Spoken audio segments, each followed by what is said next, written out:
to take a second here and talk about this banjo. It is a West Virginia built Appalachian area mountain banjo from the early 1900s. I got this banjo from a woman out west who sells these old antique instruments. She was collecting them. I traded her an old Stewart for it. And she got me in contact with the original family that owns it. Her name is Beth. I'm not going to say her whole name, but this was given to her by her grandfather on her mother's side. And when she got it, they were in West Virginia. But this, based on the family history, this may have traveled from Virginia itself.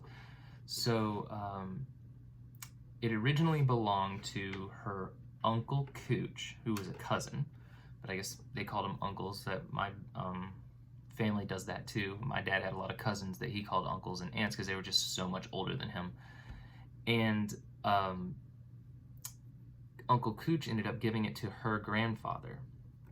Her grandfather managed to escape the working in the coal mines of Virginia, West Virginia, I guess, at 15, and he enlisted in the Army.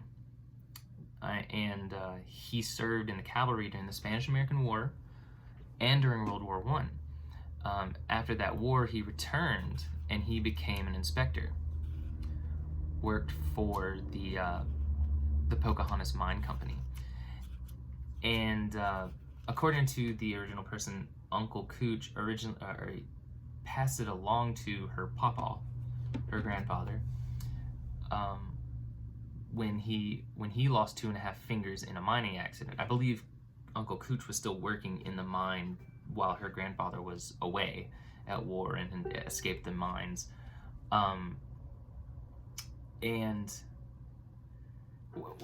Apparently when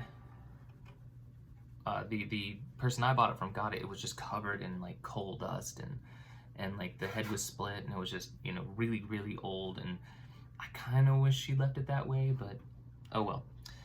I was able to play it at least. I actually did a little setup myself, but you can see, we'll kind of go over what you can kind of see. It's just these 2 planks of old, I'm not sure what this wood is, but it's, plank sandwiched between this old tin.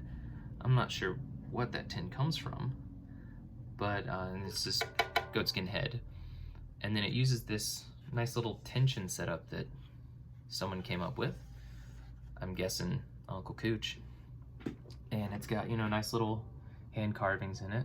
I'm pretty sure that's a homemade tailpiece as well. It says 1-1 on it. It's got an 11, is what it looks like. Probably taken from some piece of equipment somewhere. It says Clyde right here. It's really, really faint. It's like kind of inscribed in it. We can go up the neck here. There's actually a slight angle on this neck. Shows me it's probably had some steel strings on it at some point. You can see there's a few little hand carvings. There's a couple of notches and dents and stuff in the neck, probably from steel strings. Nice little carving on the headstock. I think it's really well made. Old banjo, especially for homemade Appalachian mountain banjo.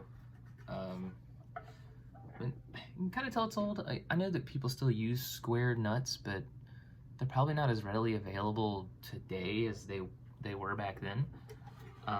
There's a nice little sound to it. But additionally, according to the original owner, her granny, her great-grandmother, and her